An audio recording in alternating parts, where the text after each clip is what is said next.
Hi there, I'm Ben and welcome to another one of my location guides for Elden Ring. In this one we're doing Fringefolk Hero's Grave. In these location videos I explain firstly where the location is, as some are well hidden. This one is definitely not. What you can expect to find in each location. The next one-off items will always be in the top right hand corner. I'll also let you know what is farmable here and ultimately who the boss is and what item you can get for completing the area. For a full list of all one-off and farmable items in Fringefolk Hero's Grave, take a look in the description below. I'll just mention that to get into Fringefolk Hero's Grave, you'll need 2 Stonesword Keys. I have just shown you the location of 2 quick and easy ones in the tallest tower in Dragonwound Ruins and next to Stormhill Shack Grace Point.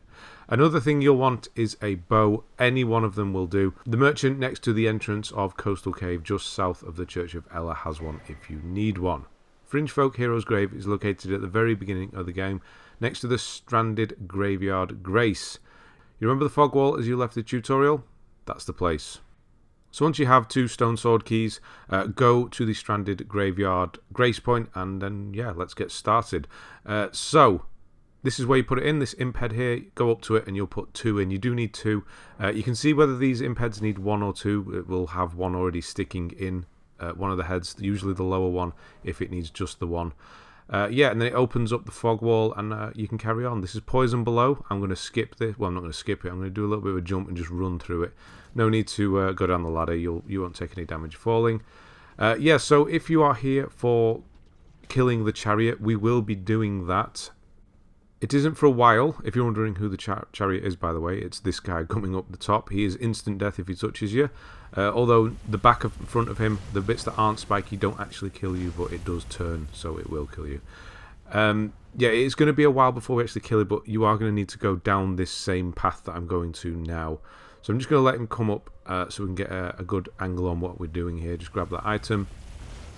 So you can run as he turns around. Once he's turned around, you can run into that bit that is the horse's arse and you'll be fine. So running down here, there's alcoves on the side. I just went past one. There's one on each side, left and right. If you stick to the left and go to the second alcove on the left, there is a crossbow guy. This is one of the main enemies in this area. It's the invisible ghost ones. This is the third alcove on the right. Now I'm going to run straight past the enemy and drop down. If you're lucky, the enemy will die. There's actually 2 enemies there. If not, then one may follow you, and then quickly run down here and drop down here. The Chariot is going to follow you, but it has just gone up the hill, so it's got to go up the hill to come back down, and then yeah, it will follow you. But as soon as you drop down, there's going to be some imps, so take care of those guys. Ow, that hurt. So this is the path we need to go to actually kill the Chariot, but there is a reason we're going this way as well, to get the Erdtree Favors charm talisman. It's really good and it's worth getting, and we're getting everything in this area. So this thing will kill you in one go, especially if you're here in early game. So you can either fire an arrow at it from a distance to stop it, or you can run here and to the right, time it well obviously, but watch out for that imp. There's no real way to get past him. You can hold up a shield quickly if you are using one, or dodge better than that, and then yeah, run past. If you shoot this thing from a distance, it will drop down, so you can do that. So this isn't like a normal catacombs. It's more of a challenge area with the Chariot and everything. So yeah, there's 2 paths we're actually taking. This one will loop back round to the main path. So this is we're going to do a couple of suicide runs as well, because there are some tough enemies and they're coming up now. The grafted scions, you know, the very first enemy, the boss, sorry, that kills you. It's 2 of those, and they drop one on either side of a bridge. Yeah, so we're going to suicide run this. So what you want to do is we're going to drop down here to escape. So you can see this ledge below me here. So there's a scion up there and there's one above me there. As I go across here, the one in front is going to drop down. The one behind doesn't drop down until you grab this item. So I'm just going to quickly drop down, run across, grab this item, and then run back, dodging obviously any attacks that come my way. That was Erdtree's favour, the talisman. I will put it on later because it is good. And then drop down here. Either side will do. And then drop down here. And you should be safe. I'm going to just check. Yes, we are. So that was Erdtree's favour. It was a bit of a dangerous run there, but we did get it in the end. Hopefully you didn't die. If you're not bothered about killing the Chariot, or getting another Stonesword Key, then it doesn't matter if you die, but if you are, you're going to want to come back and get these. So go up the lift and watch out for this guy on the left. He's no joke, really. He teleports, which he does now, and damn, that was bad timing. I couldn't do anything to get out of that. But how I didn't die? How am I not dead? I don't know. But how am I not dead twice? I thought I was going to re-record this because that was terrible. But then I thought, no, we'll just leave it in. I mean, how am I not dying? I don't know. Anyway. So yeah, do better than that because that was terrible. But yeah, he's quite simple. He just teleports a lot. So, Stonesword Key. That's one thing. One reason we've come up here. The second reason is to kill the Chariot, who is going up and down here. So you need to tuck into this left-hand corner to get him to start going down there. Otherwise, he'll just keep going left and right, and you don't want that. There we go. So you can see there's some pots above. We're going to shoot those with an arrow. So equip your bow. I don't have mine equipped because I think it puts me into heavy load. I don't ever really use them anyway. No, still in medium. And then what we're going to do is we're going to shoot the pots above, but you've got to time this quite well. So you can see there's 3 pots. They do actually explode.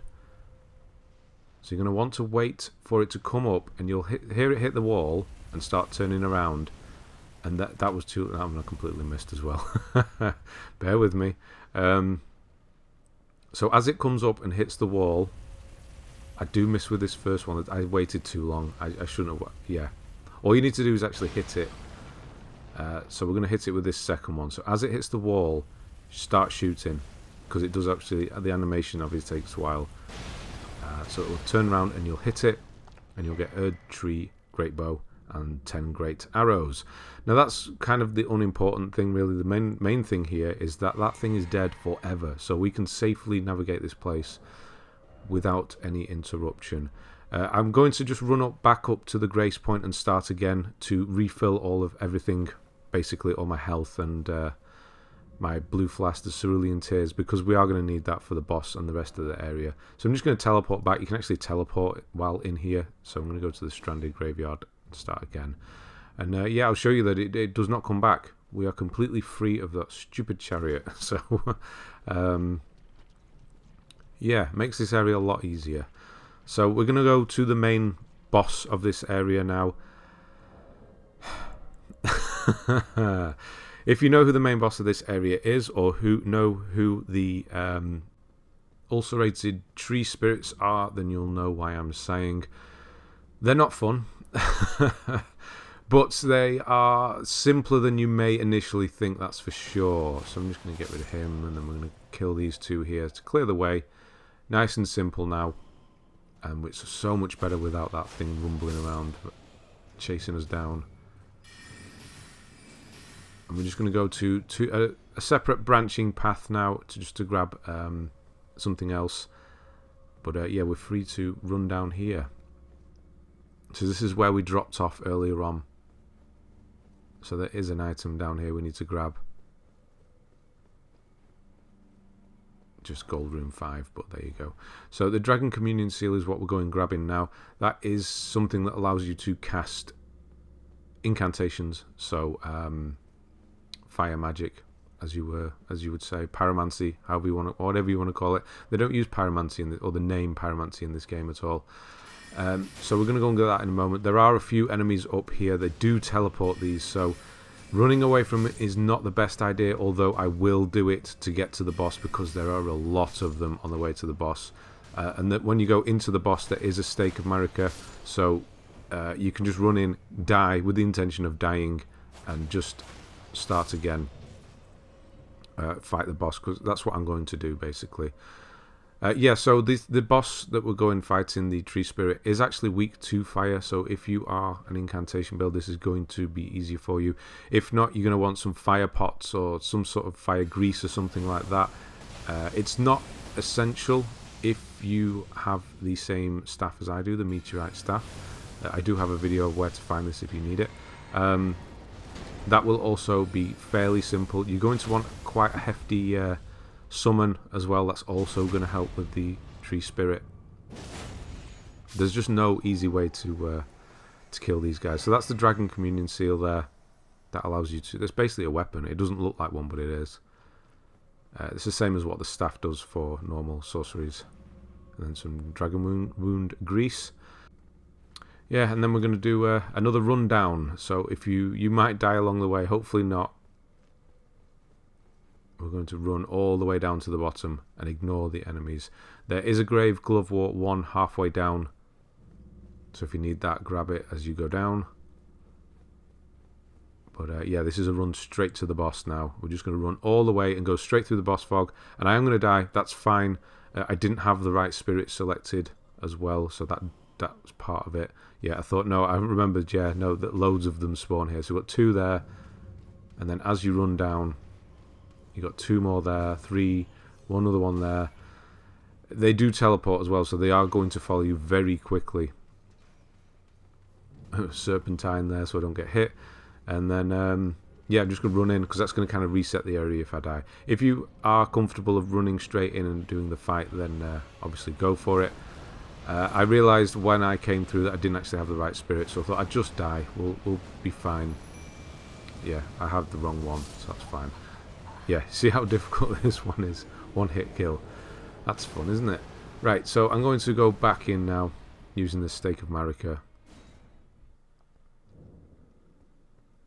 And then I'm going to switch my spirit. I do have this knight here. He is a bit tankier. It's not essential, but it really can help to have spirit in with you. So the first thing it will usually do is this long combo with 2 grabs. So you want to dodge through the 2 whenever it comes flying towards you, and then it will finish with this fire breath. When it does that, you can actually safely move towards the spirit itself, and it won't get you. The most important thing to do is to dodge those and back away whenever it does that, really. The safest place is actually next to the thing, believe it or not. Most of its attacks or most of its movement does not actually hurt. It looks like it's going to, but that's a swipe with its arm. Apart from that, it wouldn't hurt. That hurts though. I wasn't ready for that. The tail swipe is quite easy to dodge usually. But like what it's doing now, it wouldn't hurt if it hits you. It's only really the attacks, the sort of tail swipes, the lunges forward, the hits with its hands. That's all that really hurts you. So you can actually stay close to it, especially when it starts doing the electric kind of attacks. This is a tree-based enemy, so it is weak to fire, like I said. So if you have any sort of fire going on, then that's going to help. And then yeah, while your spirit is around, that is the time to just go all in and do as much damage as you can till the spirit dies. And yeah, good luck. So yeah, luckily I was just far enough away to get the kill there. And yeah, there you go. So killing these will always give you a golden seed, so they are worth killing, unfortunately. It's a shame, I know. And you'll also get Banished Knight Oleg Ashes. I think it's a friend of his. And yeah, that's the area done. Well done if you managed to do that. Stick with it if you didn't. There is a stake right there, so you can keep jumping in and get it done. Just learn the movement. There is a lot more movement than actual attacks. Remember that. And stay close. Right, thanks very much for watching. I'll see you on the next one.